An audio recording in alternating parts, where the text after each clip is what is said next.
অঞ্চলে একটা ঘটনা ঘটে যায়। কবরের ভিতরে থেকে একজন মানুষ কবরের পার্শ্ব দিয়ে হেঁটে হেঁটে আস্তে আস্তে চলে যাচ্ছে। হঠাৎ করে শুনতে পেল কে যেন কবর থেকে বলে, ও বাইরে আমাকে বাঁচাও, আমি তো ইন্তেকাল করি নাই, আমাকে নিয়ে যাও, আমি কবরের ভিতরে জিন্দা, আমি তো দুনিয়ার থেকে চলে যাই নাই, তোমরা আমাকে উঠায়া নিয়ে যাও। ও মুসলমান ভাইরা, এই আওয়াজ একটা যুবক শোনার পর সামনে থমকে দাঁড়ায় যায়। আস্তে করে আবার শুনতে পেল, কে গো তুমি কবরের পাশে দিয়ে যাও, একটু তুমি আমার কাছে দাঁড়াইয়া যাও, আমি তো মারা যাই নাই, আমাকে তোমরা কবর থেকে উঠায়া নাও। জোরে কোন সুবহানাল্লাহ। আউযু বিল্লাহি মিনাশ শাইতানির রাজিম। বিসমিল্লাহির রহমানির রহিম। ইয়া আইয়ুহাল্লাযীনা আমানুত্তাকুল্লাহা হাক্কা তুকাতিহি ওয়া লা তামুতুন্না ইল্লা ওয়া আনতুম মুসলিমুন। জোরে কোন আল্লাহু আকবার। আল্লাহ রাব্বুল আলামিন এই আয়াতে কারিমার ভিতরে আল্লাহ রাব্বুল আলামিন দুইটা কর্মসূচি দিয়েছেন। কয়টা? কথা বলেন। দুইটা কর্মসূচি রব্বে কারিম আমাদেরকে দিয়েছেন। তার মধ্যে এক নাম্বার কর্মসূচি আল্লাহ রাব্বুল আলামিন বলেন, ইয়া আইয়ুহাল্লাযীনা আমানু তাকুল্লাহা হাক্কা তুকাতিহি। এক নাম্বার আল্লাহ রাব্বুল আলামিন বলেন, ও আমার ইমানদার বান্দা বান্দিরা, ও আমার বিশ্বাসীরা, তোমরা আমি আল্লাহকে যথাযথ ভয় করো। আমি আল্লাহকে যথাযথ যেমনটি ভয় করা দরকার তেমনটি আমি আল্লাহকে ভয় করো। ওয়ালা তামুতুন্না ইল্লা ওয়া আনতুম মুসলিমুন। দুই নাম্বার আল্লাহ বলেন, তোমরা মুসলমান না হয়ে তোমরা মৃত্যুবরণ করিও না। জোরে কোন সুবহানাল্লাহ। তাহলে এক নম্বরে আল্লাহ বলেছেন আমাদেরকে আল্লাহকে যথাযথ ভয় করার কর্মসূচি দিয়েছেন। দুই নম্বরে হলো আল্লাহ রাব্বুল আলামিন আমাদেরকে মুসলমান না হয়ে মৃত্যুবরণ করতে না করেছেন। ঘোষণা কার? কথা বলেন, আল্লাহ। এই আয়াতে কারিমার ব্যাখ্যায় রাসূল আকরাম সাল্লাল্লাহু আলাইহি ওয়াসাল্লাম নবীজি বলেন, বুখারী শরীফের হাদিস, ওয়া ক্বালা রাসূলুল্লাহি মুহাব্বাতান, বলুন সাল্লাল্লাহু আলাইহি ওয়াসাল্লাম, আল মুসলিমু মান সালিমাল মুসলিমুনা মিন লিসানিহি ওয়া ইয়াদিহি মুত্তাফাকুন আলাই। আল্লাহর হাবিব মুহাম্মদুর রাসূলুল্লাহ বলেন, ও আমার উম্মতরা, তোমরা ভালো করে শুনে রাখো, যে কোনো ব্যক্তিকে কিন্তু মুসলমান বলা যায় না। আল্লাহর হাবিব মুহাম্মদুর রাসূলুল্লাহ বলেন, প্রকৃত মুসলমান ওই ব্যক্তি যার যেই জবান থেকে এবং হাত থেকে অপর মুসলমান শান্তি পায়। জোরে কোন সুবহানাল্লাহ। নবীর কথা, নবীজির বাণী হলো, যার জবান থেকে এবং যার এই হাত থেকে অপর মুসলমান নিরাপত্তা পায় সেই হলো প্রকৃত মুসলমান। এখন মুসলমানকে অন্যায়ভাবে আমি গালি দিলাম, কোনো দোষ নাই, কাউকে আমি হাত দিয়ে আঘাত করলাম, আমি নামে মুসলমান, আমি কিন্তু পূর্ণাঙ্গ মুসলমান হতে পারলাম না। মুসলমানি বুয়াদ গারদান নেহাদান, মুসলমানি বুয়াদ গরদান নেহাদান এনানে খোদ বাদস্তে খাজাদাদান। জোরে কোন আল্লাহু আকবার। এই জন্য মুসলমান হওয়ার জন্য এবং মুসলমান হয়ে যেন আমরা কবরে যেতে পারি এই তৌফিক যেন আল্লাহ দান করেন। সকলে বলুন আল্লাহুম্মা আমিন। কবরে কি যাওয়া লাগবে না? কথা বলেন। পৃথিবীতে যত মানুষ আছে প্রথমত দুই প্রকার। কয় প্রকার? কথা বলেন, আর একটু জোরে বলেন। কয় প্রকার? দুই প্রকার।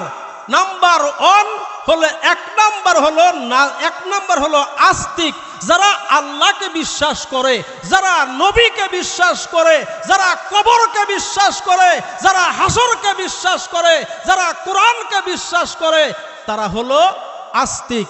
আর যারা কোরআনকে বিশ্বাস করে না, যারা আল্লাহর নবীকে বিশ্বাস করে না, কবর জগৎকে বিশ্বাস করে না, তারা হলো নাস্তিক। তারা কি? কথা বলেন। নাস্তিক। মৃত্যু যে কোনো টাইমে আসতে পারে কিনা? কথা বলেন। পারে।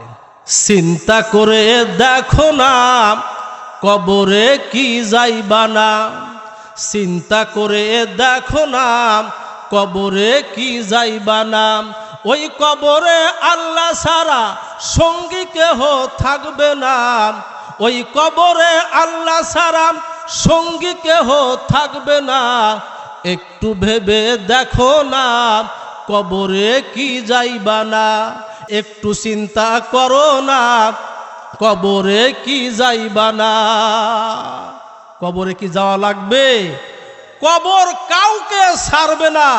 বৃদ্ধ, যুবক, শিশু আজরাইল দেখে না। দেখে কি? কথা বলেন। কিতাবের ভিতরে আল্লামা তারেক জামিল দামাত বরকাতুহুম আলিয়া লেখেন, পাকিস্তানের ঘটনা, পাকিস্তানের আপনার এই ঘটনাটা ঘটেছে পাকিস্তানের বাইতুল করম মসজিদের একজন খতিব তিনি বর্ণনা করেছেন। কে? কথা বলেন। পাকিস্তানের একজন মুফতি আব্দুর রউফ দামাত বরকাতুহুম আলিয়া একটা চমৎকার একটা ঘটনা বর্ণনা করেছেন। আল্লাহর বান্দা তারেক জামিল তিনি বলেন, তিনি কিতাবের ভিতরে লেখেন, পাকিস্তানের গিলগিট নামক অঞ্চলে একটা ঘটনা ঘটে যায়। কবরের ভিতরে থেকে একজন মানুষ কবরের পার্শ্ব দিয়ে হেঁটে হেঁটে আস্তে আস্তে চলে যাচ্ছে। হঠাৎ করে শুনতে পেল কে যেন কবর থেকে বলে, ও বাইরে আমাকে বাঁচাও, আমি তো ইন্তেকাল করি নাই, আমাকে নিয়ে যাও, আমি কবরের ভিতরে জিন্দা, আমি তো দুনিয়ার থেকে চলে যাই নাই, তোমরা আমাকে উঠায়া নিয়ে যাও।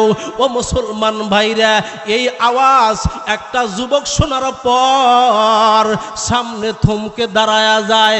আস্তে করে আবার শুনতে পেল, কে গো তুমি কবরের পাশে দিয়ে যাও, একটু তুমি আমার কাছে দাঁড়াইয়া যাও, আমি তো মারা যাই নাই, আমাকে তোমরা কবর থেকে উঠায় নাও। জোরে কোন সুবহানাল্লাহ। ও মুসলমান ভাইরা, যুবক যখন মেয়েলি কণ্ঠের আওয়াজ শুনতে পেলেন, আওয়াজ শোনা মাত্র দৌড়ায়া দৌড়ায়া লোকালয় চলে গেল, গ্রামের ভিতরে চলে গেল। সমস্ত মানুষদেরকে বলা হলো, চলো যাই, ওই যে কবরস্থান দেখা যায়, আমি কবরস্থানের পার্শ্ব দিয়ে আমি অতিক্রম করতেছিলাম, একটা মেয়েলি কণ্ঠের আওয়াজ আমার কর্ণকুহরে চলে আসলো। কে যেন ডাকতে বলে, ভাই আমি কবরের ভিতরে জিন্দা, আমি কবরের ভিতরে বেঁচে আছি, আমি তো মারা যাই নাই, আমাকে একটু তোমরা উঠায়া নিয়ে যাও না। এই সংবাদ পাওয়া মাত্র ওই এলাকার সমস্ত মানুষগুলো আস্তে আস্তে ওই কবরস্থানে চলে যায়। ও মুসলমান ভাইরা, সমস্ত লোকজন কবরের পাশে দাঁড়ায় গেল। আবার শুনতে পেল, ওলামায়ে কেরাম সহ ওখানে দাঁড়ায় গেল, আবার এই আওয়াজ শুনতে পেল, কে তোমরা এখানে দাঁড়িয়ে আছো? আমি আর কবরে থাকতে চাই না, আমি তো মারা যাই নাই, আমি তো জীবিত আছি। কবরের ভিতর থেকে আওয়াজ আসে, ওলামায়ে কেরামকে ডাকা হলো, মুফতি মুহাদ্দিসদেরকে ডাকা হলো, তারা সিদ্ধান্ত দিল, ফতোয়া দিল, এই মুহূর্তে এই মুর্দার কবরটার উপর থেকে মাটি সরায়া দিতে হবে। জোরে কোন মারহাবা। ফতোয়া দেওয়ার পর এলাকাবাসী সব মানুষ জমে গেছে। এবার কবরের মাটি কোদাল দিয়ে আস্তে আস্তে যখন মাটি সরাইতে লাগলো, মাটি কয়েক কোদাল সরানোর পর আল্লাহর বান্দা দেখতে পেল একজন যুবতী নারী কবরের ভিতরে বসে আছে। জোরে কোন সুবহানাল্লাহ। ডাকদা বলে, ভাইজান আপনি আমার দিকে তাকায়েন না, আমার গায়ে কোনো কাফনের কাপড় নাই। জোরে কোন নাউজুবিল্লাহ। ভাইজান একটু দূরে চলে যান। এবার আল্লাহর বান্দা দূরে চলে সাইডে দাঁড়ায় গেল। কবরের ভিতর থেকে ওই মহিলা আওয়াজ দিচ্ছে, ও মুসলমান ভাইরা, ওই যে আমার বাড়ি অমুক গ্রামে, আমার বাড়ি ওখানে, আমার বাবার নাম এই, আমার ঘরের ভিতরে আমার পোশাক আছে, আমার গায়ে দেওয়া পোশাকগুলো আছে, একজন আমার বাড়িতে চলে যান, আমার ঘর থেকে ওই পোশাকগুলো এনে এই কবরের ভিতরে আপনারা নিক্ষেপ করবেন। এরপর আমি পোশাক পরে আপনাদের সাথে কথা বলবো। জোরে কোন মারহাবা। ও মুসলমান ভাইরা, কিতাবের ভিতরে আসছে, এবার দৌড়ায়া দৌড়ায়া ওই আল্লাহর বান্দি যুবতীর বাড়ির থেকে তার কাপড় আনা হলো। কাপড়টা কবরস্থানের ভিতরে, কবরের ভিতরে নিক্ষেপ করার পর আল্লাহর বান্দি কাপড়টা দিয়ে তার ইজ্জতটা ঢাকলেন। আল্লাহর বান্দি এবার দাঁড়ায়া আছে, কয় আপনারা একটু সাইড হন। কিতাবের ভিতরে আল্লামা তারিক জামিল দামাত বারাকাতুহুম আলিয়া লেখেন, এবার সমস্ত লোকগুলো দাঁড়ায় আছে। আল্লাহর বান্দি ওই কবরের যুবতী লাশ ওই কাপড় পরে, জিন্দা হয়ে কাপড় পরে এবার এমন একটা দৌড় দিল, দৌড়াইতে দৌড়াইতে তার বাড়িতে গিয়ে তার রুমের ভিতরে ঢুকে পড়লো। জোরে কোন আল্লাহু আকবার। আরো জোরে বলুন আল্লাহু আকবার। ও মুসলমান ভাইরা, বাড়িতে যাওয়ার পর রুমের ভিতরে ঢোকার পর ভিতর থেকে দরজা লক করে দেওয়া হলো। ডাকদা বলে, বোন রে, তুমি তো কবর থেকে চলে আসছো, তুমি আমাদের সাথে কথা বলার জন্য চেয়েছো, তুমি এমন একটা দৌড় দিয়ে তুমি বাড়িতে আসলা, ঠিক আছে, তুমি কি জন্য ঘরের দরজা খোলো না? আমরা একটু তোমার সাথে কথা বলতে চাই। জোরে কোন সুবহানাল্লাহ। কয় কথা বলতে চান? কয় হ্যাঁ। কয় ঠিক আছে, কথা বলতে পারবেন, কিন্তু সব মানুষ আমার সাথে কথা বলতে পারবেন না। যার বেশি, যার সাহস, যেই ব্যক্তির সাহস বেশি আছে, যেই ব্যক্তি শক্তিশালী, ভয় করে না, এমন একজন ব্যক্তি আমার রুমে প্রবেশ করতে পারবেন। দুর্বল কোনো দুর্বল কোনো ব্যক্তি প্রবেশ করতে পারবেন না। ও মুসলমান ভাই বাবাজিরা, কিতাবের ভিতরে আসছে, এবার একজন যুবক ডাকদা বলে, শোনেন, আমার ভিতরে আল্লাহ রাব্বুল আলামিন, আল্লাহর ভয় ছাড়া দুনিয়ার কোনো ভয় আল্লাহ আমার ভিতরে দেন নাই, অনুমতি দেন, আমি এই ঘরের ভিতরে ঢুকবো। জোরে কোন সুবহানাল্লাহ। আর জোরে কোন সুবহানাল্লাহ। ও মুসলমান ভাইরা, এবার এই যুবকটা ঘরের ভিতরে ঢোকার পর তাকায়া দেখে ওই মুসলিম নারীর মাথায় কাপড় নাই, মাথার উপরে মাথার খুপরি নাই, মাথার খুলিটা উঠে গেছে, মগজগুলো টকবক টকবক করতেছে। যুবক ডাকদা বলে, বোন রে, তোমার এই অবস্থা হইল কেমনে? আল্লাহর বান্দি যুবতী ডাকদা বলেন, ভাই শোনেন শোনেন, আমি যখন যুবতী ছিলাম আমি যৌবনে পদার্পণ করার পর হইতে আমি কোনোদিন আমি মাথায় কাপড় রাখি নাই, আমি কোনোদিন মাথায় কাপড় দিয়ে আমি রাস্তায় বের হই নাই, মাথার কাপড় দিয়ে কোনোদিন আমি পুরুষের সামনে যাই নাই। এই কারণে আল্লাহ রব্বুল আলামিনের কবরের ফেরেশতারা, আযাবের ফেরেশতারা আমার মাথা ফাটাইয়া এই অবস্থা করে দিয়েছে। জোরে কর নাউজুবিল্লাহ। ও মুসলমান মা বোনেরা, ভালো করে ঘটনাটা শুনে রাখবেন। কিতাবের ভিতরে আসে আল্লাহর বান্দা যুবক এবার তার এই ঠোঁটের দিকে তাকাইলেন, তাকায়া দেখে ঠোঁটের কোনো গোশত নাই, কোনো মাংস নাই, শুধু দাঁত কয়েকটা দেখা যায়। যুবক ডাকতে বলে, বোন রে শোনো, তোমার মাথায় কোনো চামড়া নাই, তোমার মুখে তো কোনো গোশত, কোনো রক্ত মাংস নাই, শুধু তোমার দাঁত কয়েকটা দেখা যাচ্ছে, কারণ কি? যুবতী ডাকতে বলে, ভাই রে, আমি দুনিয়ার থাকতে একজন ফ্যাশন নারী, আলটা মডার্ন আমি একজন নারী ছিলাম। আমি যখন রাস্তায় বের হইতাম, আমি আমার ঠোঁটের সাথে লিপস্টিক লাগাইয়া আমি আমার এই ঠোঁটটাকে কালারিং করে আমি যখন রাস্তায় বের হইতাম, আমার এলাকার যুবকেরা আমার দিকে তাকায় থাকতো। জোরে কর নাউজুবিল্লাহ। এই জন্য আল্লাহ রব্বুল আলামিন আমার ঠোঁটের গোশতগুলো তুলে ফেলছেন। আল্লাহর বান্দিকে ডাকতে বলে, বোন শোনো, আমি তোমার হাতের দিকে তাকা দেখলাম, হাতে কোনো রক্ত গোশত কিছুই নাই, তোমার হাতের তো কোনো নখ আমি দেখতে পাই না, কারণ কি? ডাকতে বলে, যুবতী ডাকতে বলে, ভাই, আমি যখন কবরের মধ্যে আসলাম, আমি দুনিয়াতে থাকতাম, আমার এই নখের ভিতরে আমি নেল পালিশ লাগাইতাম, ফরজ গোসল হইতো না, কোনো সময় ওযু আমি ঠিক মতো করি নাই, আমার ওযু গোসল ঠিক ছিল না, যার কারণে আল্লাহ রব্বুল আলামিন আমাকে কবরের ভিতরে আযাবের ফেরেশতারা দিয়া এই হাতের নখগুলো পেলাস দিয়ে টেনে টেনে তুলেছে। আমি সহ্য করতে পারি নাই। আমি বারবার বলেছিলাম, আল্লাহ তুমি আমারে ক্ষমা করে দাও, ক্ষমা যদি না করে দাও, আল্লাহ তুমি আমাকে আবার জীবিত করে দাও, এই শাস্তি তো আমি সহ্য করতে পারবো না। আল্লাহ, দুনিয়ার কোন নারী যেন আমার মতো বেআমল হয়ে যেন দুনিয়ার থেকে বিদায় না হয়। আল্লাহ, তুমি আমাকে একটা বার এই কবর থেকে যাওয়ার অনুমতি দাও। জোরে কোন সুবহানাল্লাহ। আমি বলতেছিলাম আল্লাহর ভয়, আল্লাহর ভয় যদি কারো অন্তরে থাকে, ওই ব্যক্তি কি দুর্নীতি করতে পারবে? কথা বলেন, পারবে না। আল্লাহর ভয় যদি কারো অন্তরে থাকে, ওই ব্যক্তি রাষ্ট্রের সম্পদ ভক্ষণ করতে পারে না, রাষ্ট্রীয় সম্পদ সে বিদেশে পাঠাইতে পারে না। জোরে কোন ঠিক কিনা?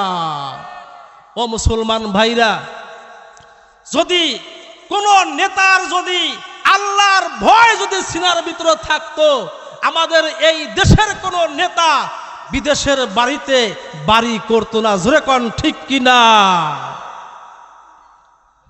মুসলমানের শত্রুরা হয়ে যাও সাবধান, মুসলমানের শত্রুরা হয়ে যাও সাবধান, নইলে জুতার বাড়ি খাইবা, থাকবে না সম্মান। জোরে কোন ঠিক কিনা?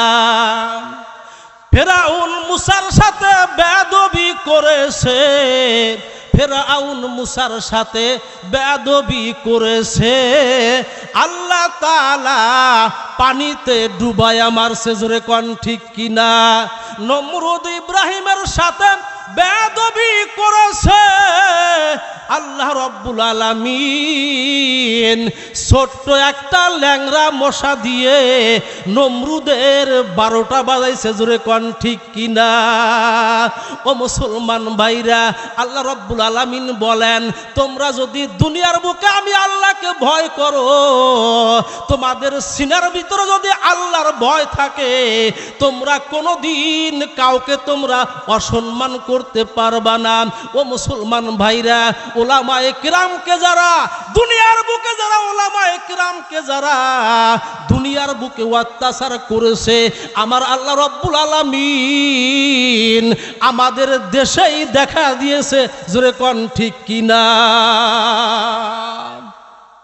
ও মুসলমান ভাইরা, আল্লাহ রব্বুল আলামিন বলেন ইমানদার হইলে আমাদের উপরে মুসিবত আসবে, আল্লাহকে ভয় করলে মুসিবত আসতেই পারে, কিন্তু মেনে নিতে হবে হায়াতের মালিককে। জোরে বলেন হায়াতের মালিককে, মৌতের মালিককে।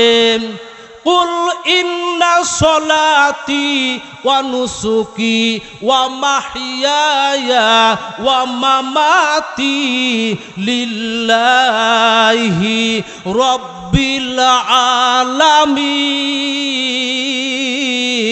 আল্লাহু আকবার।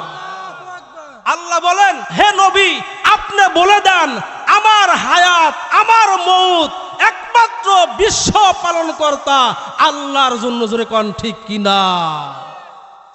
এই জমিন হলো আল্লাহর, এই জমিনে আইন চলবে আল্লাহর। জোরে কোন ঠিক কিনা? ও মুসলমান ভাইরা, আল্লাহ রাব্বুল আলামিন বলেন বিসমিল্লাহির রহমানির রহিম ইন্নাল্লাযীনা ক্বালু রাব্বুনাল্লাহ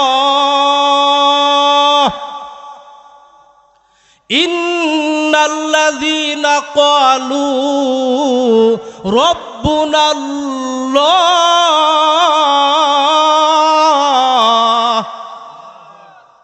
আল্লাহ বলেন অবশ্যই যারা বলে আমাদের রব আল্লাহ,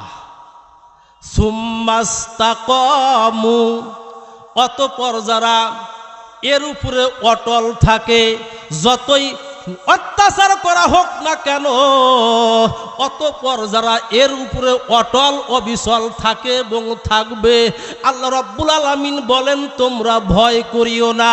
আল্লাহ রাব্বুল আলামিন বলেন ও মামুনুল হক তুমি ভয় করিও না, আল্লামা ফয়জুল করিম তুমি ভয় করিও না। তাতানাজ্জালু আলাইহিমুল মালাইকা।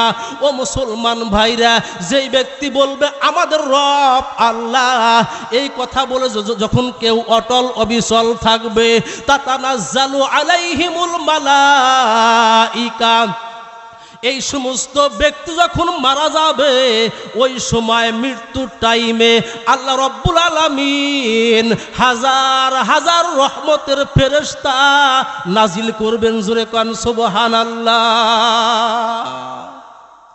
ও মুসলমান ভাইরা, মনে রাখবেন এই দুনিয়ার মালিক তো আল্লাহ, আল্লাহকে ভয় করতে হবে, দুনিয়ার কাউকে ভয় করা যাবে না। ও মুসলমান ভাইরা, আল্লাহ রাব্বুল আলামিন বলেন, আল্লাহ রাব্বুল আলামিন বলেন ওয়ামা নাকামু মিনহুম ইল্লা আইয়ুমিনু বিল্লাহিল আজিজিল হামিদ। আল্লাহ বলেন তাদের কোনো অপরাধ ছিল না, ওমা নাকামু মিনহুম, তাদের কোনো অপরাধ ছিল না। অপরাধ একটাই ছিল, তারা পরাক্রমশালী প্রশংসিত আল্লাহর উপরে ঈমান এনেছিল, এইটাই ছিল তাদের অপরাধ। আজকে সারা বিশ্বে মুসলমানদের উপরে ইহুদি খ্রিস্টানরা মুসলমানদের উপরে নির্যাতনের স্টিম রোলার চালাইছে। ঠিক কিনা? আজকে ফিলিস্তিনে মুসলমানদেরকে, মুসলমানদের শিশুদেরকে পাখির মতো গুলি করে করে তাদেরকে হত্যা করা হচ্ছে। ঠিক কিনা? ও মুসলমান ভাইরা, সারা বিশ্বের মুসলমান চুপ হয়ে আছে। আল্লাহ বলেন তোমরা যদি আমি আল্লাহকে সাহায্য না করো, আমি আল্লাহ তোমাদেরকে সাহায্য করব না। ও মুসলমান ভাইরা, কিতাবের ভিতরে আসছে হযরতে হুযায়ফাতুল ইয়ামানি আল্লাহর নবীর একজন সাহাবী ছিলেন। নাম কি? হুযায়ফাতুল ইয়ামানি একজন সাহাবী ছিলেন। রোম দেশের ঘটনা। একই পরিবারের তিনটা ভাই ছিল। কয়টা? তিন ভাই ছিল একই পরিবারের। রোম সম্রাটদের সাথে মুসলমানদের সাথে যুদ্ধ হলো। খলিফাতুল মুসলিমিন হযরতে ওমর ফারুক রাদিয়াল্লাহু তাআলা আনহু তখন রাষ্ট্রপ্রধান। সুবহানাল্লাহ বলেন। মুসলমানরা রোমদের সাথে যুদ্ধ করতেছে। যুদ্ধ চলতে চলতে একই পরিবারের তিন ভাই কাফেরদেরকে 10 জন 20 জন কাফেরদেরকে দুনিয়ার থেকে বিদায় করে দিলেন। পরিশেষে দেখা গেল এই তিনজন মুসলিম সেনা ওই রোম সম্রাটের সৈনিকদের সাথে বন্দী হয়ে যায়। এবার তিন ভাইকে যখন বন্দী করে নিয়ে গেল, নিয়ে যাওয়ার পর রোম সম্রাট ছোট্ট ভাইকে ডাক দে, বলে শোনো, তুমি হলা তোমার ভাইদের ভিতরে সবচাইতে ছোট ভাই, তুমি হইলা কনিষ্ঠ। তুমি মনে রাখিও, তুমি আমাদের অনেক সেনাপতিদেরকে তোমরা হত্যা করেছো মুসলমান। আজকে আমরা তোমাদের তিনজনকে আমরা গ্রেপ্তার করে নিয়ে আসি। শোনো, তুমি যদি বলো যে আমি একমাত্র আল্লাহকে মানি না, আমার নবীকে মানি না, খ্রিস্টান ধর্ম তুমি গ্রহণ করো, এটা যদি মানতে পারো তোমাকে বাঁচায়া দিব। ওই মুসলমান ডাকতে বলে, ও বাদশাহ নামদার, শুনে রাখেন, আমি ক্লিয়ার জবাব দিচ্ছি, আমার জীবন চলে যেতে পারে, আমার এই দেহটা টুকরো টুকরো হতে পারে, আমি কিন্তু আমার ঈমান দিব না। ও মুসলমান ভাইরা, ছোট্ট ভাইকে এবার নিয়ে যাওয়া হলো। এবার কয়েদখানায় নিয়ে যাওয়ার পর তাকে কয়েদিদেরকে এক জায়গায় রাখা হলো। ছোট জনকে এবার ওই ডেকসির সামনে নিয়ে যাওয়া হলো। ডেকসির ভিতরে পানি তেল গরম করতেছে। তেল যখন টকবক করতেছিল, উতলায়া উঠতেছিল, ছোট মুসলমান ভাই তার সামনে ডাক দিয়ে নিয়ে যায়, দেখো এই যে কারার ভিতরে তেলগুলো উঠতেছে, তুমি যদি ঈমান না ছাড়ো, যদি খ্রিস্টান না হও, তোমাকে এই কারার ভিতরে তোমাকে আমরা পুরায়া মারব। এবার ছোট্ট জন ডাক দে বলে, ও খ্রিস্টান সম্রাট, শুনে রাখেন, আমার জীবন চলে যেতে পারে, কিন্তু ঈমান দিতে পারবো না। কিতাবের ভিতরে আসে, সঙ্গে সঙ্গে ওই মুসলিম সেনাপতি তিনবার ভিতরে ছোট্ট ভাইকে যখন বলা হলো, ও মুসলিম শোনো, তুমি এই ডেকের ভিতরে, এই কড়ার ভিতরে তেল গরম করা আছে, টকবক টকবক করতেছে, তোমাকে আমরা রেহাই দিব না, হয়তো ঈমান ছাড়তে হবে, না হয় তোমাকে এই কারার ভিতরে তোমাকে ডুব দিতে হবে। আল্লাহর বান্দা ডাক দে বলে, আমি আমার মালিক একমাত্র আল্লাহকে ভয় করি, দুনিয়ার কোন কাফের বেঈমানকে ভয় করি না। জোরে কন আল্লাহু আকবার, আরো জোরে কন আল্লাহু আকবার। ও মুসলমান ভাইরা, এবার ওই মুসলিম সেনাপতি সঙ্গে সঙ্গে কি করলেন, বিসমিল্লাহ বলে ওই কারার ভিতরে গরম তেল গরম করা ছিল, ওই তেলের ভিতরে ঝাঁপিয়ে পড়ার সঙ্গে সঙ্গে আল্লাহ রব্বুল আলামিন তার রূহটাকে আল্লাহ জান্নাতুল ফেরদাউসে নিয়ে যায়। এবার দ্বিতীয় জনকে ডাক দে বলা হলো, দেখো ওই যে তাকা, দেখো তোমার ছোট ভাই এই ডাকের ভিতরে তেল গরম করা আছে, কারার ভিতরে দেখো তোমার ভাইকে তাকায়া দেখো, গরম তেলের ভিতরে তোমার ভাই ঝাঁপিয়ে পড়েছিল, তোমার ভাইয়ের কোনো রক্ত মাংস দেখা যায় না, শুধু হাড়গুলো দেখা যাচ্ছে। যদি তুমি বাঁচতে চাও, আমাদের খ্রিস্টান ধর্ম গ্রহণ করো, অন্যথায় তোমাকেও এভাবে আমরা হত্যা করে ফেলবো। মেজো ভাই ডাক দে বলে, বাদশাহ নামদার, আমরা হলাম মুসলমান, মুসলমানরা আল্লাহকে ছাড়া কাউকে ভয় করে না, মুসলমানরা আল্লাহকে ছাড়া কাউকে ভয় করে না। আমরা জীবন দিতে পারি, কিন্তু আমরা ঈমান দিব না। এবার বলল ঠিক আছে, তোমাকে এই পানির এই তেলের ভিতরে ঝাঁপিয়ে পড়তে হবে। মেজবাই ঝাঁপিয়ে পড়লো। এবার তৃতীয় জনকে বড় জনকে আনা হলো। ডাকতে বলল দেখো তোমার দুই ভাইয়ের কি অবস্থা, এই যে দেখো ড্যাগের ভিতরে পড়ে আছে, তুমি কি বাঁচতে চাও না তুমি মরতে চাও?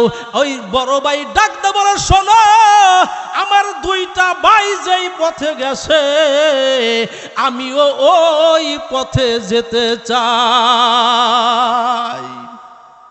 ও মুসলমান ভাইরা, ও বাবাজিরা, কিতাবের ভিতরে আসছে এবার ওই মুসলমান 3 নাম্বার মুসলমান সেনাপতিকে যখন গ্রেপ্তার করে নিয়ে আসছে, আর একজন ব্যক্তি ডাকতে বলে না, একে হত্যা করা যাবে না, আমরা জীবিত রেখে আমরা একটা প্রকোষ্ঠের ভিতরে একটা ঘরের ভিতরে রেখে তাকে আমরা শাস্তি দিব, একে আমাদের কাছে দিয়ে দেন।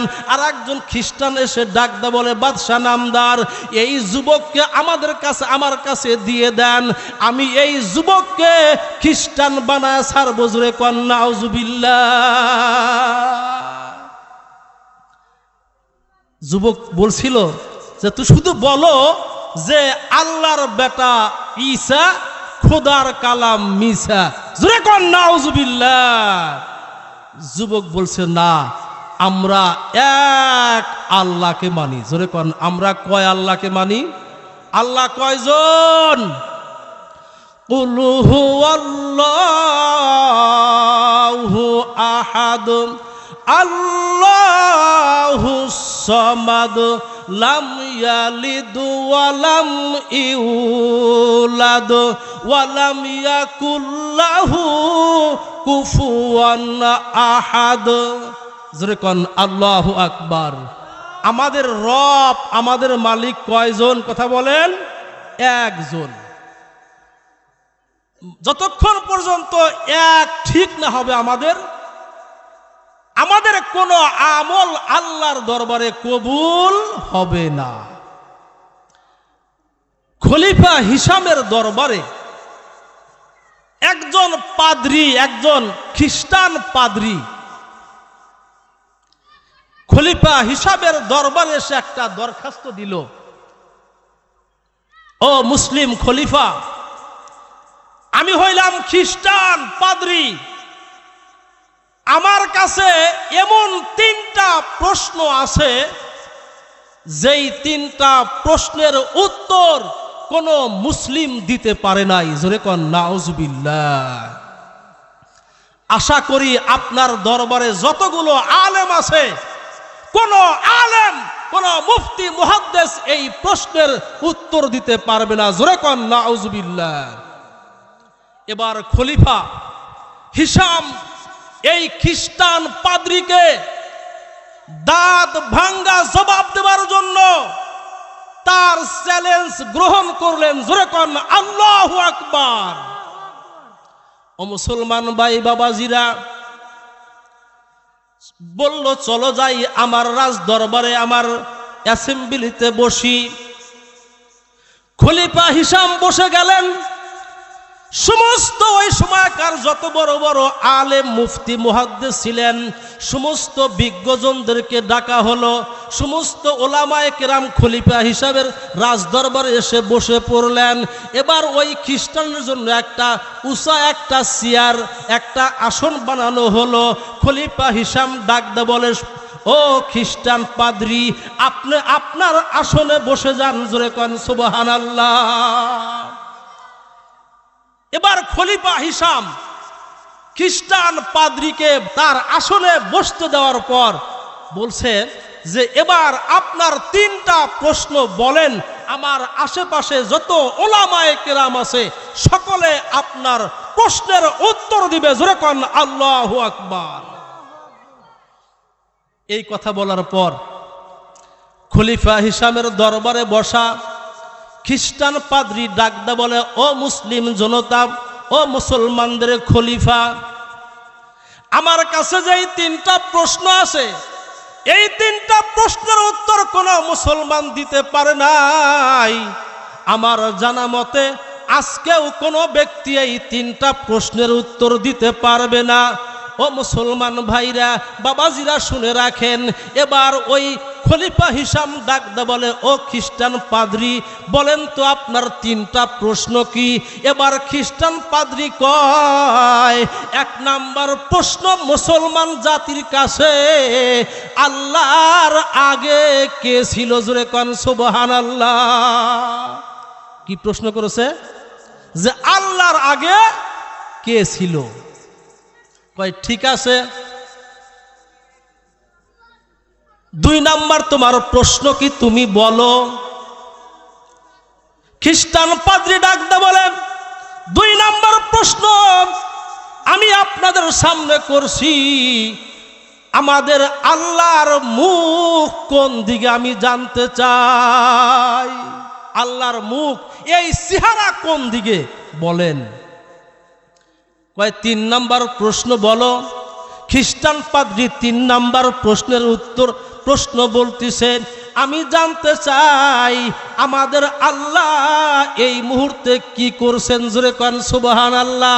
ও মুসলমান ভাইরা, কিতাবের ভিতরে আসছে খলিফার দরবারে এই 3টা প্রশ্ন করা মাত্র বড় বড় মুফতি, মুহাদ্দিস, আলেম, মুফাসসির ছিলেন, সকলে হতভম্ব হয়ে গেল। একজন আরেকজনের দিকে তাকায় কয়, কত লেখাপড়া করলাম, দাওরায় পাশ করলাম, আবার মুফতি পড়লাম, তাফসির পড়লাম, কত কিছু পড়লাম, এই প্রশ্ন তো কোনোদিন আমরা পাই নাই। 17টা বছর লেখাপড়া করেছি, 16টা বছর লেখাপড়া করেছি, কোনোদিন কিতাবের ভিতরে তো এমন প্রশ্ন পাই নাই। কারা কয়? বড় বড় আলেমরা কয়। আমাদের গ্রামের ভাষায় একটা কথা আছে না, যে যেমন কুকুর তেমন কি, যেমন কুকুর তেমন মুগুর। এখানে কোরআন হাদিস দিয়ে বুঝাইলে সে বুঝবে না। সব আলেমরা চুপ হয়ে গেছেন। এবার খলিফা আস্তে আস্তে ঘেমে যাচ্ছেন, মান সম্মান চলে যাবে। ইসলাম তো সত্য ধর্ম, আল্লাহর কোরআন কয়। বলেন তো ইসলাম ধর্ম সত্য না মিথ্যা? আল্লাহ রাব্বুল আলামিন বলেন, ইন্নাদ-দীনা ইনদাল্লাহিল ইসলাম। আল্লাহ বলেন, আল্লাহর কাছে সবচাইতে মনোনীত ধর্ম হলো ইসলাম। আল্লাহর কাছে সবচাইতে গ্রহণযোগ্য মনোনীত ধর্ম হলো ইসলাম। ইসলাম ছাড়া যে ব্যক্তি অন্য কোনো মতবাদ, কার্ল মার্ক্সের মতবাদ, যে কোনো মতবাদ যে ব্যক্তি গ্রহণ করবে ইসলাম ছাড়া, আল্লাহ বলেন, ওমাই ইয়াবতাগি গায়রাল ইসলামি দীনান ফালাই ইকবালা মিনহু, তার কোনো আমল আল্লাহ কবুল করবেন না। ও মুসলমান ভাইরা, কোরআনের অপরাতে আছে, আল্লাহ বলেন, লা ইকরাহা ফিদ্দীন। আল্লাহ বলেন, তোমরা ধর্মের ব্যাপারে, দ্বীনের ব্যাপারে, ধর্মের ব্যাপারে তোমরা বাড়াবাড়ি করিও না। এর অর্থ এই নয় যে অন্য ধর্ম কি সত্য, এর অর্থ এই নয়। এর অর্থ হলো যে যে ধর্ম পালন করতেছে তারা পালন করুক, আমাদের জোর করে কাউকে মুসলমান বানানো যাবে না।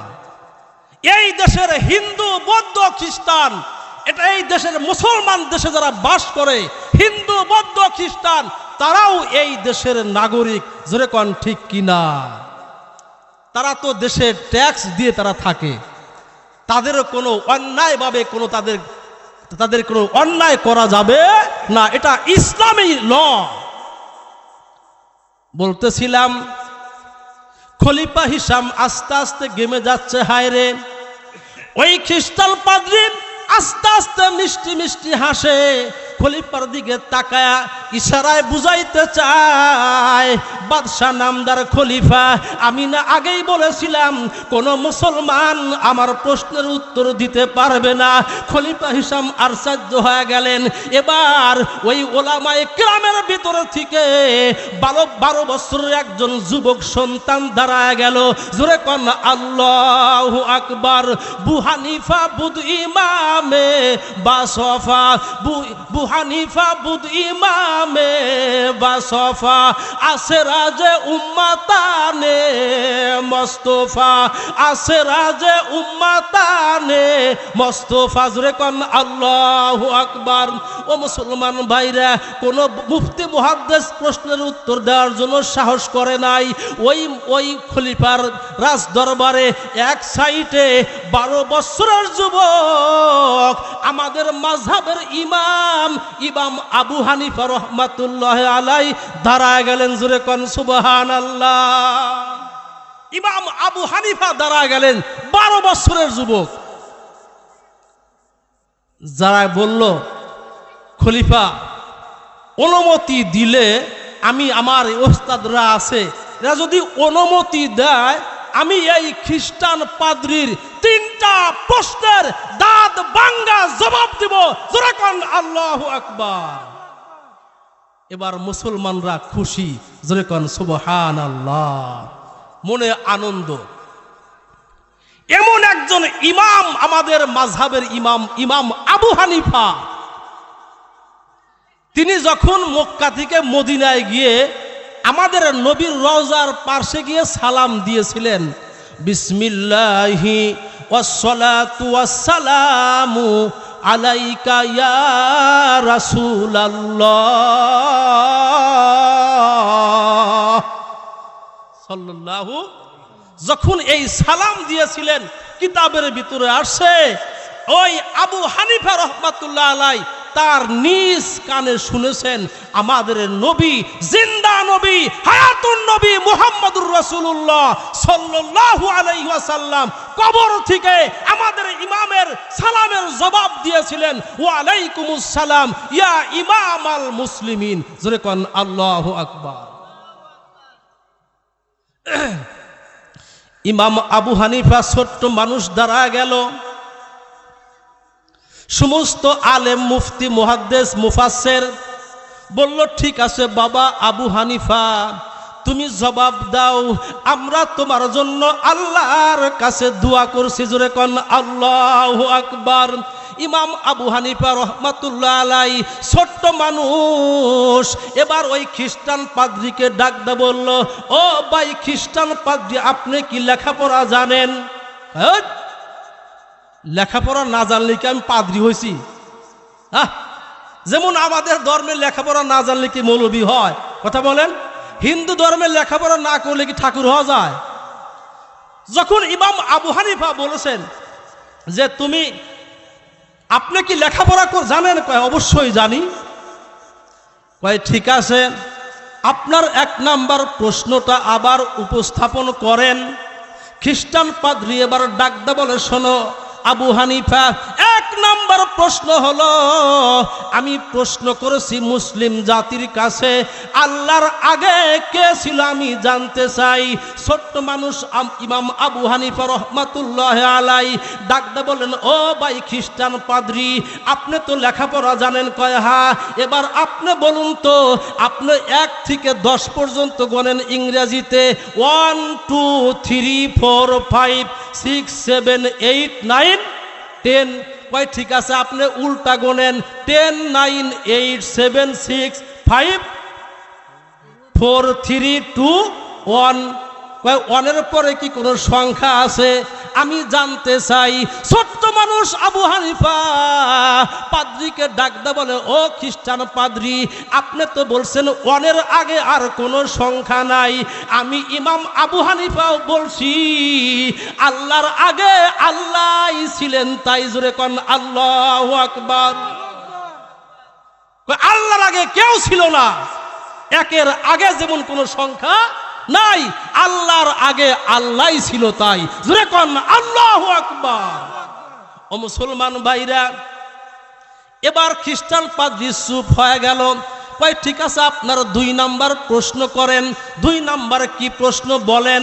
ডাকদা বলে, আবু হানিফা শোনো, মুসলিম জাতির কাছে, মুসলিম মিল্লাতের কাছে 2 নাম্বার প্রশ্ন হলো, মুসলিম মিল্লাতের কাছে 2 নাম্বার প্রশ্ন হলো, আল্লাহর মুখ কোন দিকে? আল্লাহর মুখ কোন দিকে? আবু হানিফা ডাকদা বলে, ও খ্রিস্টান পাদ্রী, আপনি একটু ওয়েট করেন। ইমাম আবু হানিফা ছোট্ট মানুষ এবার বলল, কর্তৃপক্ষকে বলা হলো একটা মোমের ব্যবস্থা করেন, মোমবাতির ব্যবস্থা। কিসের?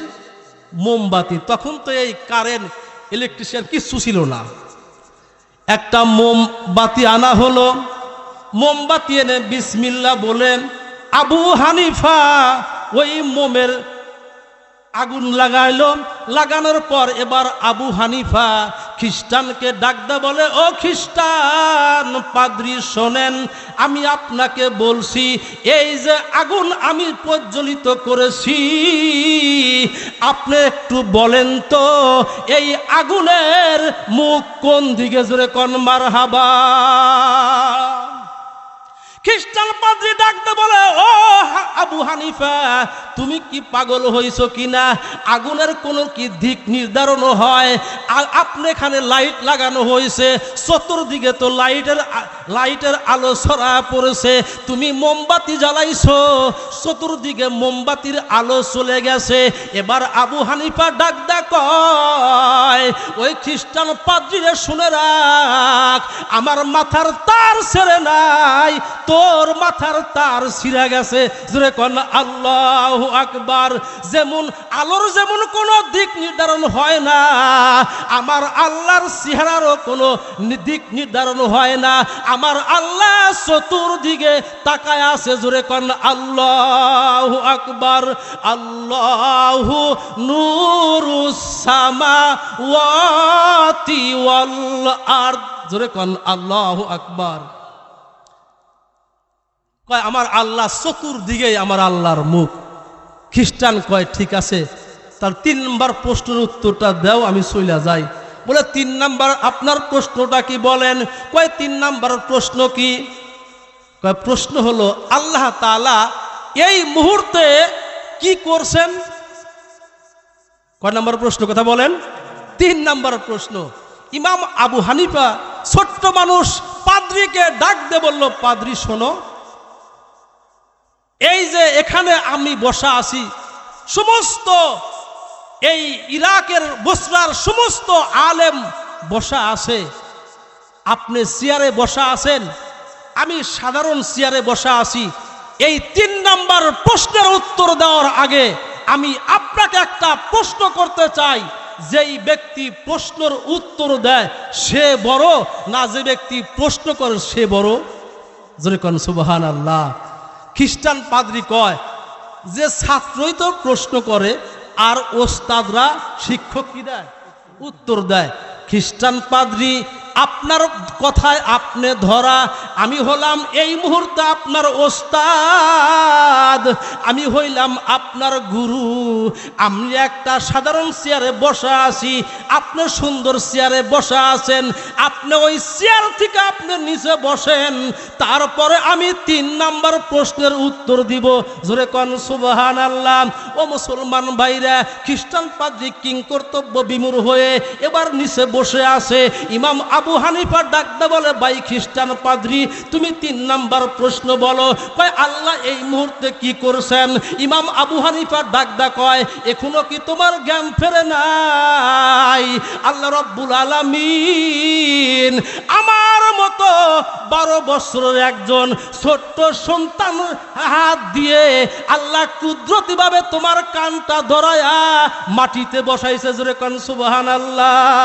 আমি বলতেছিলাম যে আল্লাহর ভয়, তাকওয়া, যেই ব্যক্তির ভিতরে আল্লাহর ভয় কাজ করে ওই ব্যক্তিকে বলা হয় মুত্তাকিন। কি বলা হয়? মুত্তাকি। সফলতার এই দুনিয়ার এই পার্থিব জগতে আমরা সকলেই চাই আমাদের জীবনের সফলতা। জোরে কোন ঠিক কিনা? কিন্তু আমরা যেই জিনিসের ভিতরে আমরা সফলতা তালাশ করি, ওই জিনিসের ভিতরে সফলতার দন্তা স বলতে কিছু নাই। জোরে কোন নাউজুবিল্লাহ। বর্তমান দুনিয়ার মানুষ কেউ কেউ মেম্বার হওয়াকে সফলতা মনে করে। জোরে কোন ঠিক কিনা? কেউ কেউ চেয়ারম্যান হওয়াকে সফলতা মনে করে, কেউ কেউ উপজেলা চেয়ারম্যান হওয়াকে সফলতা মনে করে, কেউ কেউ শিল্পপতি হওয়াকে সফলতা মনে করে, কেউ কেউ বড় রাজনীতিবিদ হওয়াকে সফলতা মনে করে, কেউ কেউ ডাক্তার হওয়াকে সফলতা মনে করে, কেউ কেউ ইঞ্জিনিয়ার হওয়াকে সফলতা মনে করে। মনে রাখবেন, এর নাম সফলতা নয়। আল্লাহ রাব্বুল আলামিন বলেন, ফামান যুহজিহা আনিন নারি ফাউদখিলাল জান্নাতা ফাকাদ ফাজ। আল্লাহ বলেন, যেই ব্যক্তিকে আল্লাহ রাব্বুল আলামিন জাহান্নাম থেকে সরাইয়া যেই ব্যক্তিকে জান্নাতের পথের দিকে আল্লাহ রাস্তা দেখায় দিল, আমার আল্লাহ বলেন ওই ব্যক্তি হলো সফলকামী। জোরে কোন মারহাবা। ও মুসলমান ভাইরা, কোন কোন কাজ করলেন আমার আপনার দুনিয়ার জগতে সফলতা আসবে? আল্লাহ রাব্বুল আলামিন সূরায় বিভিন্ন সূরার ভিতরে বলেছেন, আমি এই ছোট্ট মানুষ, আমি 22 জায়গায় এই শব্দটা পেয়েছি। 22টা কর্ম করলে আল্লাহ রাব্বুল আলামিন আমাদেরকে দুনিয়ার জীবনেও সফলতা দান করবেন, পরকালেও সফলতা দান করবেন। জোরে কোন আল্লাহু আকবার। বর্তমান দুনিয়ার যেই অবস্থা হয়ে গেছে, জ্ঞানী মানুষের মূল্যায়ন বর্তমান দুনিয়াতে নাই। বর্তমান দেখা যায় যেই ব্যক্তির টাকা আছে তাকে আমরা জ্ঞানী মনে করি। জোরে কোন ঠিক কিনা? তার সমাজে, দেশে, রাষ্ট্রে মূল্য আছে। বর্তমান যেই ব্যক্তি কথার প্যাসে মানুষকে আটকাইতে পারে, মানুষ তাকে জ্ঞানী বলে। জোরে কোন ঠিক না? লোকটা খুব জ্ঞানী, তাকে ঠেকানো যায় না কথা দিয়া। যেই ব্যক্তি ব্যবসায় কোনোদিন ঠকে না, ওই লোকটা জ্ঞানী। এটা হলো আমাদের পরিভাষায় তারা কি জ্ঞানী। জোরে কোন ঠিক কিনা? আসলে প্রকৃত জ্ঞানীকে শুনে রাখেন, আমি শুধু প্রকৃতি জ্ঞানী না, আপনিও প্রকৃত জ্ঞানী বলে দাবি করতে পারবো না। আল্লাহ রাব্বুল আলামিন বলেন, বিসমিল্লাহির রহমানির রহিম, ইন্না আকরামাকুম ইনদাল্লাহি আতকাকুম। জোরে কোন আল্লাহু আকবার। আল্লাহর হাবিব বলেন, ও দুনিয়ার মানুষেরা রে, তোমরা যাকে তাকে তোমরা জ্ঞানী বলো না। আমি নবী যাকে জ্ঞানী বলি, আমি নবী যাকে বুদ্ধিমান বলি, তোমরা তাকে বুদ্ধিমান বলো। আমার আল্লাহ যাকে জ্ঞানী বলেছেন তোমরা তাকে জ্ঞানী বলো। দুনিয়ার এমনি একজনকে জ্ঞানী বলে উপাধি দিও না, দুনিয়ার এমনি একজনকে বুদ্ধিজীবী তুমি টাইটেল দিও না। আল্লাহ রাব্বুল আলামিনের হাবিব বলেন, ওয়া ক্বালান নবী সাল্লাল্লাহু আলাইহি ওয়াসাল্লাম, আল কাইয়িসু মান দানা নাফসাহু ওয়া আমিলা লিমা বাদাল মাউত ওয়াল আজিজু মান ইত্তাবা নাফসাহু হাওয়াহা ওয়া তামান্না আলাল্লাহ। আল্লাহর হাবিব বলেন, ও আমার উম্মতেরা, তোমরা যাকে তাকে জ্ঞানী বলো না, আমি নবী যাকে জ্ঞানী বলি তোমরা তাকে জ্ঞানী বলে ডিক্লার দাও। নবী আমার বলেন, জ্ঞানী হলো ওই ব্যক্তি যে ব্যক্তি নিজের নফসকে নিয়ন্ত্রণে এনে, যে ব্যক্তি নিজের নফসকে, নিজের কুপ্রবৃত্তিকে দমন করতে পেরেছে এবং পরকালের জন্য নেক আমল করতে শুরু করে দিয়েছে। ও মুসলমান ভাইরা, মনে চায় গান শুনতে গান শোনে না, মনে চায় নামাজ কামাই দিতে নামাজ কামাই দেয় না, মনে চায় মানুষকে ঠকাইতে ঠকায় না। এই ব্যক্তি হলো প্রকৃত জ্ঞানী। আল্লাহর হাবিব বলেন, ওয়ালা আজিজু মানিত্তাবা নাফসাহু হাওয়াহা ওয়া তামান্না আলাল্লাহ। আল্লাহর হাবিব হাবিব বলেন, তোমরা ওই ব্যক্তিকে তোমরা বোকা বলিও যেই ব্যক্তি দুনিয়াতে মনে যা চায় তাই করে, আল্লাহর হুকুম পালন করে না, বিশ্বনবীর তরিকা ফলো করে না, ওলামায়ে কেরামকে সম্মান শ্রদ্ধা করে না, মসজিদ মাদ্রাসা মোহাব্বত করে না, ওয়াজ মাহফিলকে মোহাব্বত করে না, পরস্পরকে একে অপরকে সালাম কালাম দেয় না, যে ওই ব্যক্তি বলে ওয়াতামান্না আলাল্লাহ, গুনাহের কাজ করে আর বলেন আমার মালিক আমাকে ক্ষমা করবে। জোরে কোন নাউজুবিল্লাহ। এটা হলো আল্লাহর কথা, নবীর কথা। আল্লাহ রাব্বুল আলামিন জ্ঞানী লোকের সংজ্ঞা দিচ্ছেন, বিসমিল্লাহির রহমানির রহিম, ইন্না আকরামাকুম ইনদাল্লাহি আতকাকুম। আল্লাহ বলেন তোমাদের ভিতরে ওই ব্যক্তি হলো সম্মানী জ্ঞানী, যেই ব্যক্তি বেশি আল্লাহকে ভয় করে। ওই ব্যক্তি একজন সমাজের একজন সাধারণ মানুষ হইতে পারে, ওই ব্যক্তি একজন শ্রমিক হইতে পারে, একজন ভ্যান চালক হইতে পারে, একজন মাতব্বারও হইতে পারে, একজন মৌলভী সাহেব হইতে পারে। এক কথায় যার গুনাহ যত সে তত বড় জ্ঞানী আমার আল্লাহর কাছে। জোরে কোন সুবহানাল্লাহ। ও মুসলমান ভাইরা, কিভাবে আমরা সফলতা অর্জন করব দুনিয়ার জগতে এবং পরকালীন জগতে? আল্লাহ রাব্বুল আলামিন বলেন, সকলে পড়ুন বিসমিল্লাহির রহমানির রহিম, আলিফ লাম মিম, যালিকাল কিতাবু লা রাইবা ফীহি। আল্লাহু আকবার। এটা এমন একটা কিতাব, এই পবিত্র কোরআন এমন একটা গ্রন্থ যেই কিতাবের ভিতরে সন্দেহের কোনো অবকাশ নাই। জোরে কোন সুবহানাল্লাহ। পৃথিবীর লেখক বিভিন্ন রাইটাররা বই লেখে, লেখার পরে নিচে লেখা দেয় মানুষ মাত্রই ভুল হয় স্বাভাবিক, যদি ভুল হয় আমাকে ধরে দিবেন, আমি পরবর্তী সংস্করণে আমি সংশোধন করে দিব। কিন্তু আল্লাহ রাব্বুল আলামিন আমাদের কাছে, আমার নবীর কাছে দীর্ঘ 1 বছর নয়, 2 বছর নয়, দীর্ঘ 23টা বছরে পর্যায়ক্রমে আমার নবীর প্রতি আল্লাহ 30 পারা কোরআন নাজিল করলেন। জোরে কোন সুবহানাল্লাহ। নাজিল করেই শুরুতেই লিখে দিলেন আল্লাহ, এটা এমন একটা কিতাব যেই কিতাবের ভিতরে সন্দেহের কোনো অবকাশ নাই।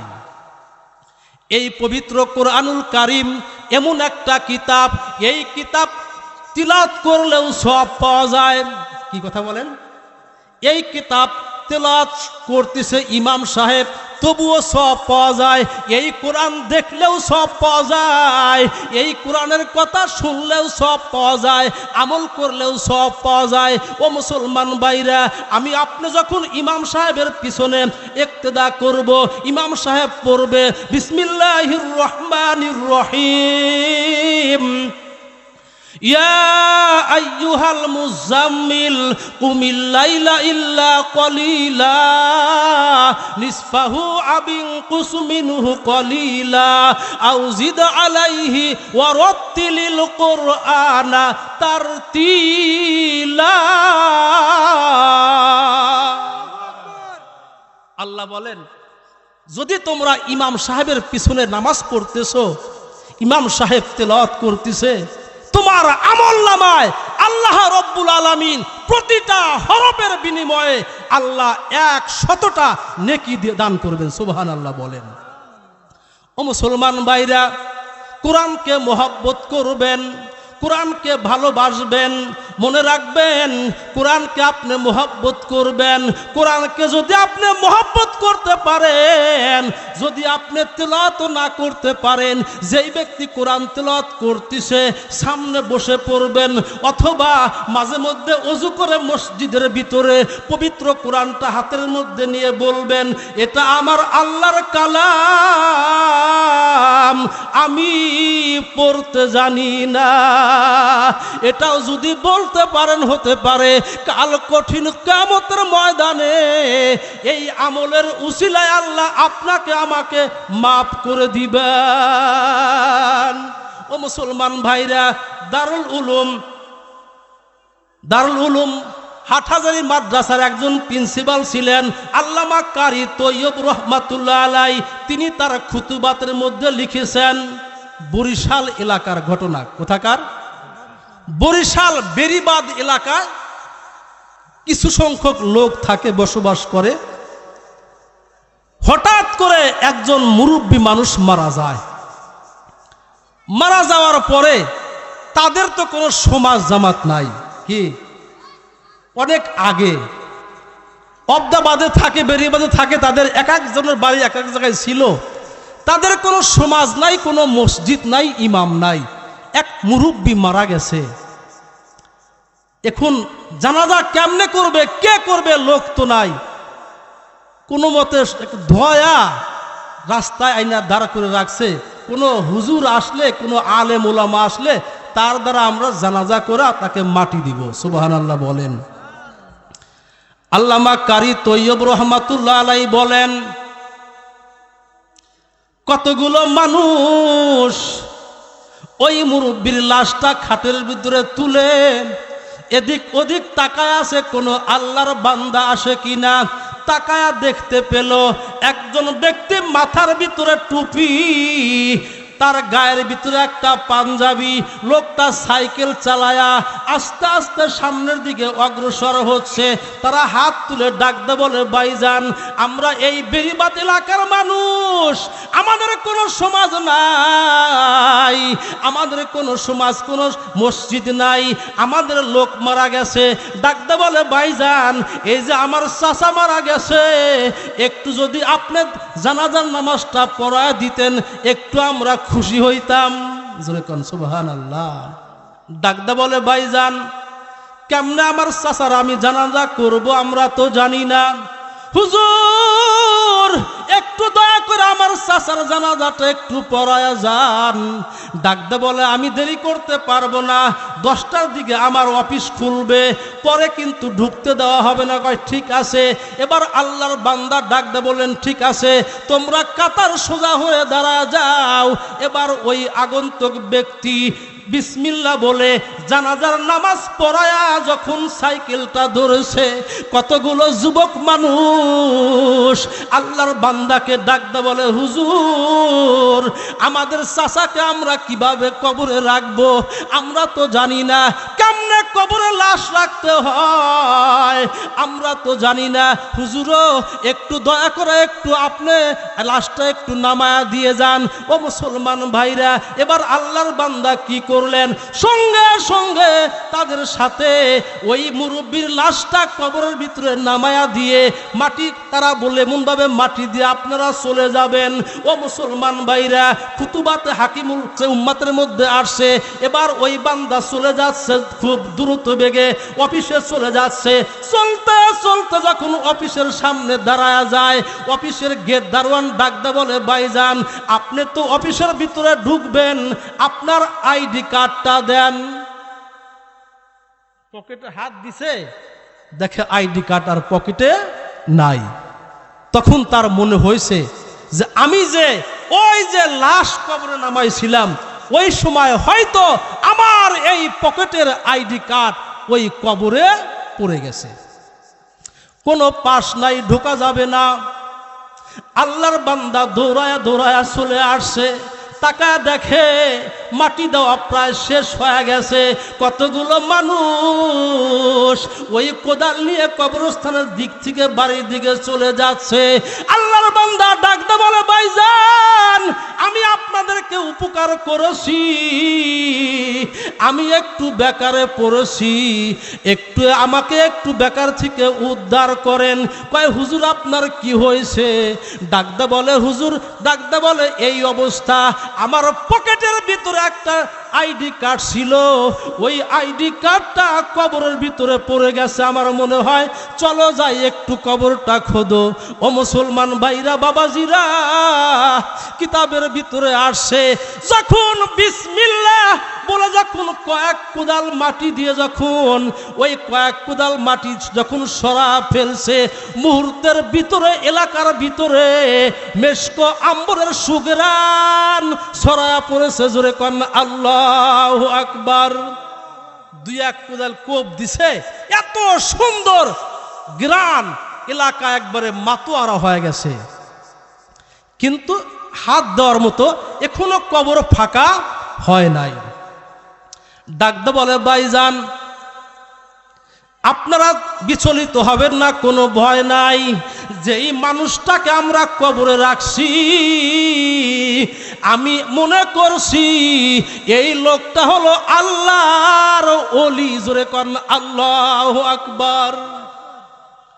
এবার আরো কয়েক কোদাল মাটি সরানোর পর এবার তাকায়া দেখেন ওই তার কাঠটা পড়ে আছে, ঠিক ওই পুরা কবরের ভিতরে তাজা তাজা বিভিন্ন রকমের ফুল দিয়ে ভরা। জোরে কোন সুবহানাল্লাহ। তাজা ফুল দিয়ে কবরটা ভর্তি করে দিয়েছেন কে? কথা বলেন, আল্লাহ। আমল যদি ঠিক থাকে, আপনাকে যদি ওই গহীন সাগরে ফালা দেওয়া হয়, গভীর জঙ্গলেও যদি আপনাকে আমাকে কবর দেওয়া হয়, আমল যদি ঠিক থাকে আমাদের, কেউ কবর জিয়ারত না করলেও কোনো অসুবিধা হবে না। জোরে কোন সুবহানাল্লাহ। আমরা ধোকায় আছি কি? আজকে মাইক দেই কমু, বিশেষ করে আমাদের এই নাগগাতি গ্রামের মানুষ আমরা ধোকায় আছি। সব জায়গায় কি আর চালাকি খাটা? মামা ভালো করে শুনেন, আমরা মনে করি তামাই কবরস্থান আছে, অনেক ছাত্র আছে, মইরা গেলাম বড় গেদা কয়া গেলাম, আমি মইরা গেলি শোভন সারা মাটি দিস, মইরা গেলাম টাকা আছে তামাই কবরস্থানে মাটি দিও, কয়া গেলাম মুক্তি পাইলাম, মুক্তি পাইলাম। যদি আমল ঠিক না থাকে, আমার মতো মৌলবীকে যদি ওই তামার কবরস্থানে মাটি দেওয়া হয়, ওখান থেকে গুতায়া গুতায়া আপনার অন্য কবরে নিয়ে আসবে, কবরস্থানে নিয়ে আসবে। বাস্তব ঘটনা শুনুন। একটা কিতাবের ভিতরে গতকাল দেখছি, আপনার সৌদি আরবের একজন আলেম মারা গেছেন, শায়েখ দাহান, তিনি লিখছেন কিতাবের ভিতরে, একজন আলেম মারা যাওয়ার পরে তাকে ওই কবরে মাটি দেওয়ার পরে 6 মাস যাওয়ার পরে আর একটা মানুষ মারা গেছে।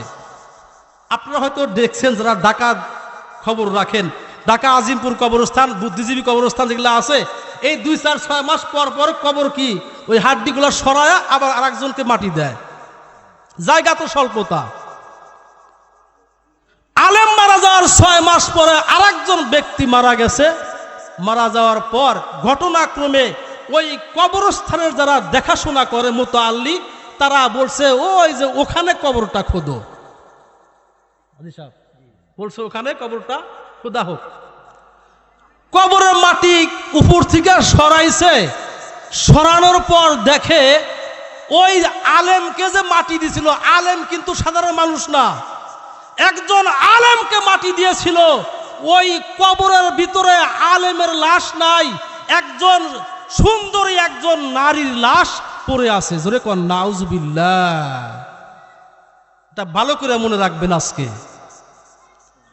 আলেমের লাশ ট্রান্সফার করে আল্লাহ মক্কা থেকে আল্লাহ ফ্রান্সে পাঠিয়ে দিতে পারে, পারে কিনা কথা বলেন? কিতাবের ভিতরে আসছে।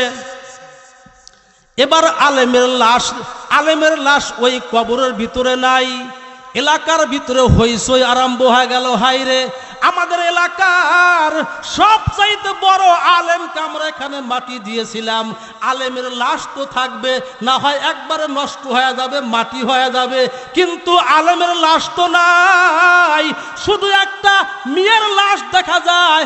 একটা মেয়ে সুন্দর করে কবরের মধ্যে শুয়ে আছে। এবার এলাকাবাসীর ভিতরে হইচই আরম্ভ হয়ে গেল। ওই সময় সাংবাদিকরা রিপোর্ট করতে লাগলো। ওই সময় ছিল হজের মৌসুম। সারা বিশ্ব থেকে যখন খানায়ে কাবা জিয়ারত করার জন্য মানুষ মক্কায় চলে গেছে, এই খবরটা পাবলিসিটি হয়ে গেছে। হাজার হাজার মানুষ ওই কবরস্থানে ওই লাশটা দেখার জন্য ভিড় জমা গেছে। একের পর এক সকলে দেখতেছে, কেউ চেনে না। কি কেউ চেনে না? হঠাৎ করে একজন পর্যটক সামনে দাঁড়ায় কয়, আমি তাকে চিনি। জোরে কোন সুবহানাল্লাহ। বলা হলো কেমনে?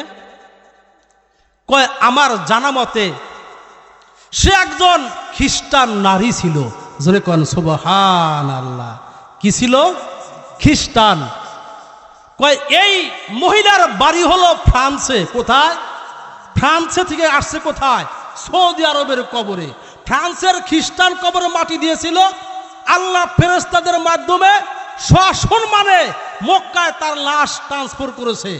আর এই আলেমের একটা বদ আমলের কারণে সাধারণ মানুষ না, কিন্তু এই মক্কা থেকে আজ ফেরেশতারা গুতায়া ফ্রান্সে পাঠায় দিয়েছে।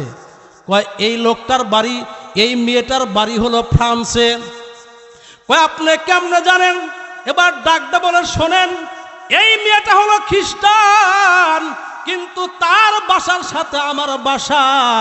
আমি হইলাম মুসলমান। আমি সকাল সন্ধ্যা পবিত্র কোরআন তেলাওয়াত করি। আর এই মুসলিম যুবতী নারী কলেজের শিক্ষিকা, সে আমার কোরআন তেলাওয়াত শোনে আর বলে, মুসলমানের কোরআন কত সুন্দর। জোরে কোন মারহাবা। আকিতাবে জিন্দা কোরআন হাকিম, আকিতাবে জিন্দা কোরআন হাকিম, হিকমতে উলায়া জালাশ কদিম। ডাকদা বলে, এই মুসলমান, এই খ্রিস্টান নারী আমাকে বলেছিল, ভাইজান আপনি কি একটু আমাকে কোরআন শিখাইবেন না? জোরে কোন সুবহানাল্লাহ। আমার বাসার লগে বাসা, আমি তাকে আস্তে আস্তে পবিত্র কোরআন শিক্ষা দিয়েছি এবং সে গোপনে গোপনে ইসলাম, সে তার গোপনে গোপনে সে ইসলামকে ভালোবাসতো। সে বিশ্বনবী মুহাম্মদুর রাসূলুল্লাহকে আদর্শ নেতা মানত। সে কোরআনকে মহব্বত করত। আমি জানি এতটুকু। কয়, তাহলে অবশ্যই এই আলেমের লাশ গেল কোথায়? আল্লাহ রাব্বুল আলামিন সারা পৃথিবীর বুকে একটা এক্সাম্পল আল্লাহ কায়েম করে রাখবেন। এবার মক্কা থেকে কতগুলো পর্যটককে পাঠানো হলো। মক্কা থেকে এই কতগুলো পর্যটক ফ্রান্সে গিয়ে খ্রিস্টানদের কবরস্থানে গিয়ে ওই মহিলার লাশ যেখানে কবর দেওয়া হয়েছিল তাদের অনুমতিক্রমে ওই কবর খনন করা হলো। খনন করার পর দেখতে পেল কবরের ভিতরে ওই খ্রিস্টান নারীর লাশ নাই, কবরের ভিতরে হলো মুসলিম আলেমের লাশ। জোরে কর নাউজুবিল্লাহ। কোথায় গেছে? আর ফ্রান্সে থেকে তার লাশ এখানে আসছে। এবার খোঁজ খবর নেওয়ার পরে এবার কি হলো? কেন মুসলমানের লাশ খ্রিস্টানদের কবরে চলে গেল? আর মক্কার পবিত্র ভূমি, মক্কার জমিনের নিচে খ্রিস্টান নারীর লাশ কেমনে আল্লাহ এখানে কি জন্য রাখলো? তথ্যবিদগুণ তারা এখানে বিজ্ঞজন তথ্য প্রকাশ করেছে। ওই আলেমের বাড়িতে গিয়ে যাওয়ার পর জিজ্ঞাসা করেছিল, আমরা জানতে চাই, হুজুর তো খুব ভালো মানুষ ছিল, কোরআন তেলাওয়াত করত, হজ যাকাত ঠিক মতো পালন করত। আলেমের স্ত্রীকে ডাকতে বলে, মা আমরা জানতে চাই, একজন স্বামীর গোপন খবর তো তার, একজন স্বামীর গোপন খবর আমলের খবর জানে তার স্ত্রী। জোরে কোন ঠিক কিনা? কিনা? ও মুসলমান ভাইরা বাবাজিরা, আলেমের স্ত্রীকে বলা হলো কি ব্যাপার, এই অবস্থা হলো কেন একটু বলেন তো, একটু জানতে চাই। আলেমের স্ত্রী দুই চোখের পানি ছেড়ে জ্বর জ্বর করে ছেড়ে ডাক দিয়ে আর কান্দে আর কয়, ও মুসলমান ভাইরা শোনেন, আমার স্বামী নিঃসন্দেহে একজন ভালো মানুষ ছিল, কিন্তু কোরআনের একটা আইনকে সে অবজ্ঞা করত। অবজ্ঞা কিভাবে? ডাইরেক্ট না, সে শুধু এতটুকু বলতো, যেদিন আমি আমার স্বামীর সাথে মিলন করতাম কনকনে শীতের ভিতরে, আমার স্বামী শুধু বলতো খ্রিস্টানদের ধর্ম কতই না ভালো, তাদের ধর্মটা একটু মনে হয় এই আইনটা ভালো, আর আমাদের এই যতই শীত হোক না কেন আমাদের গোসল করতে হয়, এটা একটু অসুবিধা। জোরে কন্যা আউযুবিল্লাহ। ও মুসলমান ভাইরা, একটা কোরআনের আইনকে কিন্তু ডাইরেক্ট অমান্য করে নাই। আজকে দেখা যায় আমার দেশের অনেক মানুষ আছে কোরআনের আইনকে ইনডাইরেক্ট ডাইরেক্ট অস্বীকার করে, তারপরেও কয় আমরাও মুসলমান। জোরে কন্যা আউযুবিল্লাহ। আমি বলতেছিলাম ভাই বাবাজিরা, মনে রাখবেন, আমার আপনার আমল যদি ভালো হয়, ওই আফ্রিকার গহীন জঙ্গলে যদি আমাকে রেখে আসে, আল্লাহর হাবিব মুহাম্মদুর রাসূলুল্লাহ বলেন, এটা কিন্তু বানানো কোনো কথা না, বুখারী শরীফের হাদিস। আল্লাহর নবী বলেন, ওয়াকালা রাসূলুল্লাহি, সকলে বলুন সাল্লাল্লাহু আলাইহি ওয়াসাল্লাম, খায়রুকুম মান তাআল্লামাল কুরআনা ওয়া আল্লামা, ইযা মাতা যারা কবরুহু সাবউনা আলফাম মিনাল মালাইকা। জোরে কোন আল্লাহু আকবার। আমাদের নবী বলেন যে তোমাদের ভিতরে সর্বোত্তম ব্যক্তি তারা, যেই ব্যক্তি যারা কোরআন শিক্ষা করে, কোরআন শিক্ষা অপরকে দেয়, যারা কোরআনকে মহব্বত করে, কোরআনকে ভালোবাসে, তারা এমন ব্যক্তি, ইজা মাতা যারা কবরুহু, যারা কোরআন তেলাওয়াত করে, যারা কোরআনকে মহব্বত করেন, এমন ব্যক্তি যদি মারা যায়, আল্লাহর নবী বলেন প্রতিদিন আল্লাহ রাব্বুল আলামিন ৭০,০০০ রহমতের ফেরেশতা ওই ব্যক্তির কবর বাইতুল্লাহর মতো জিয়ারত করবে। জোরে কোন আল্লাহু আকবার। আমাদের মতো হুজুর নিয়ে দোয়া করবেন বাবার জন্য, ২০০ টাকা দিবেন, একদিনই শেষ। তাহলে একদিন কোনে ৫ মিনিট ৭ মিনিট। এই জন্য মরা তো লাগবই। আমি কই না আপনাদের সন্তানদেরকে সব মুফতি মুহাদ্দিস বানান, না, যতটুকু ইলমে দ্বীন শিক্ষা করা ফরজ, কোনটা জায়েজ কোনটা না জায়েজ, কোনটা হালাল কোনটা হারাম, এতটুকু শিক্ষা দেওয়ার পরে আপনার সন্তানকে আপনি জজ বানান, ব্যারিস্টার বানান।